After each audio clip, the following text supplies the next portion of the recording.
Alaska, often referred to as the last frontier, has a rich and complex history that spans thousands of years, evolving from a land inhabited by diverse indigenous peoples to America's largest state. From ancient migrations across the Bering Land Bridge to modern oil discoveries, Alaska's story encompasses indigenous resilience, colonial ambitions, gold rush fever, and strategic wartime importance that ultimately led to statehood in 1959. Alaska's human history extends far beyond European contact, with indigenous peoples inhabiting the region for thousands of years. It dates back to the Upper Paleolithic period. It is widely believed that the region served as the entry point for the initial settlement of North America, with foraging groups crossing the Bering Land Bridge from Asia into what is now western Alaska. Archaeological evidence indicates that the first inhabitants crossed the Bering Land Bridge approximately 15,000 years ago, following herds of animals from Siberia.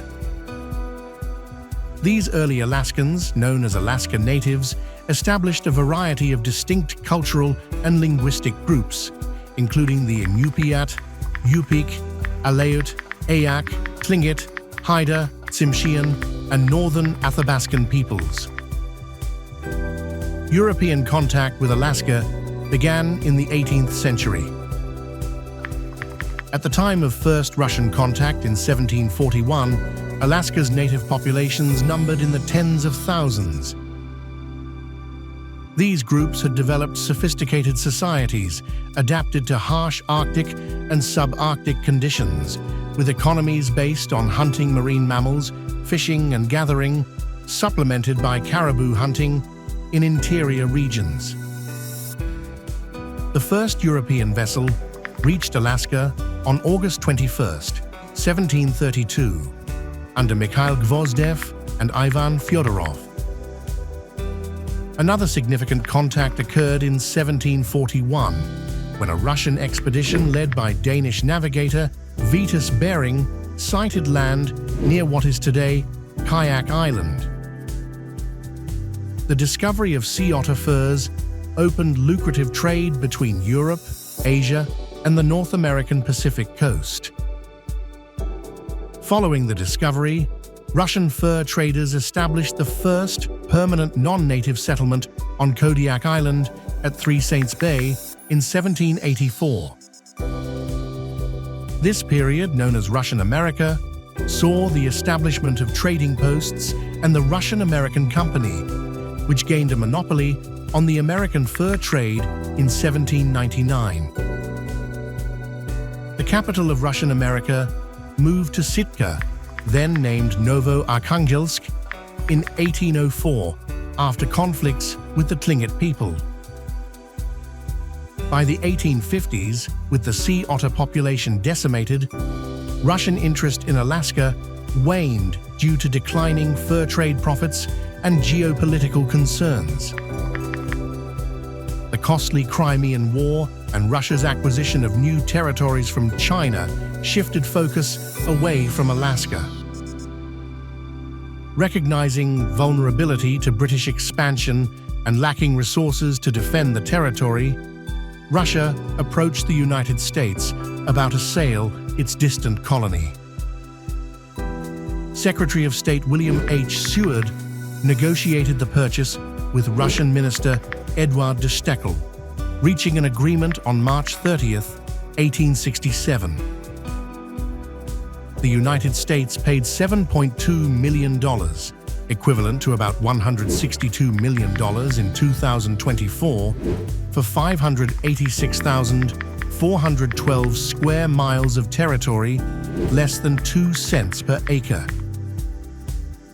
Critics derided the purchase as Seward's Folly, or Seward's icebox, questioning the value of this remote, frozen, and useless land. However, proponents saw it as a strategic move for American expansion and trade with Asia.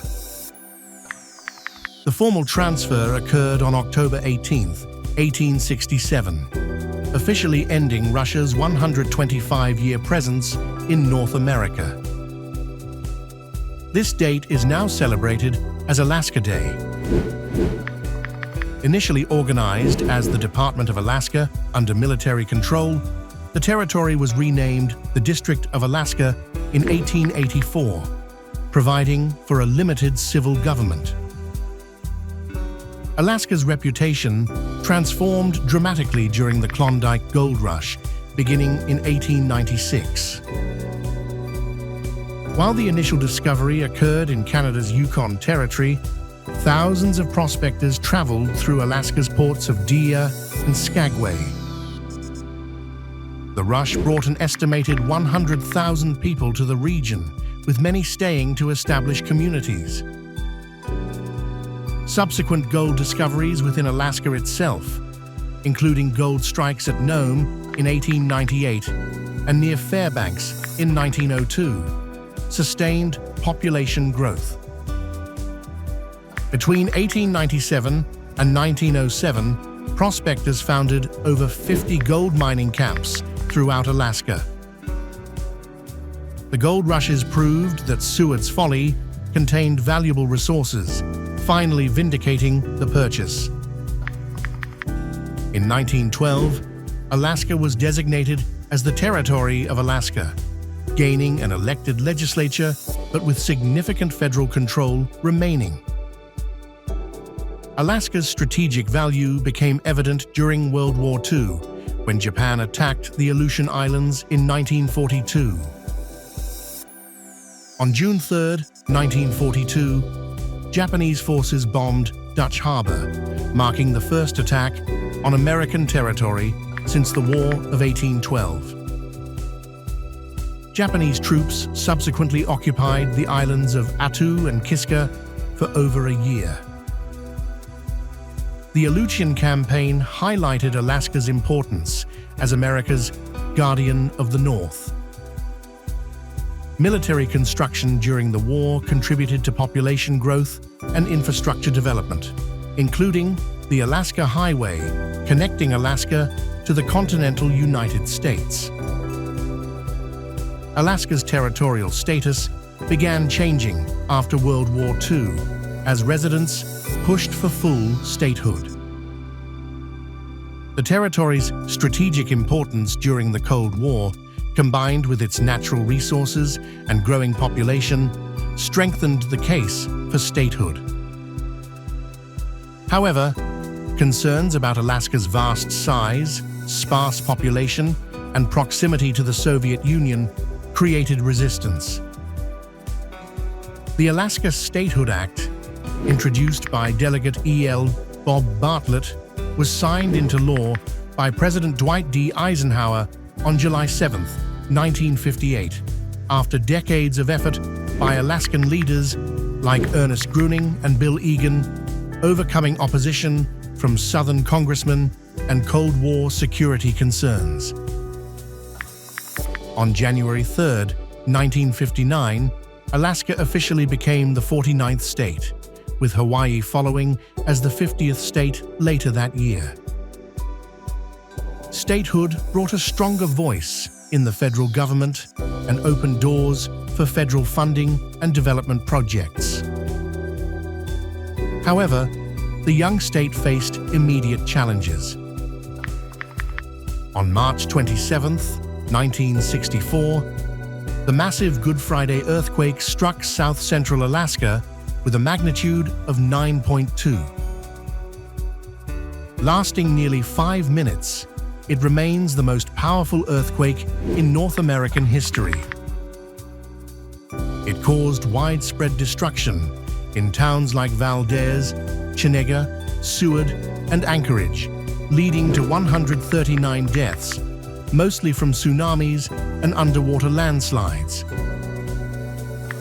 Alaska's economy transformed again in 1968 with the discovery of oil at Prudhoe Bay on the North Slope. Initially estimated at 9.6 billion barrels, the field became North America's largest oil discovery. This discovery led to the construction of the Trans-Alaska Pipeline System, TAPS, between 1975 and 1977, an $8 billion engineering feat over 800 miles from Prudhoe Bay to Valdez. This project employed over 70,000 workers and established Alaska as a major oil producer. The oil boom fundamentally changed Alaska's economy and society. Oil revenues allowed the state to eliminate sales and income taxes while providing annual dividends to residents. However, debates continue between development advocates and environmental conservationists, particularly regarding drilling in the Arctic National Wildlife Refuge. The oil discovery also spurred the resolution of Alaska Native land claims. In 1971, the Alaska Native Claims Settlement Act, ANCSA, was signed into law, extinguishing Aboriginal claims in exchange for 44 million acres of land and $963 million. This act created 13 regional and over 200 village corporations to manage these assets.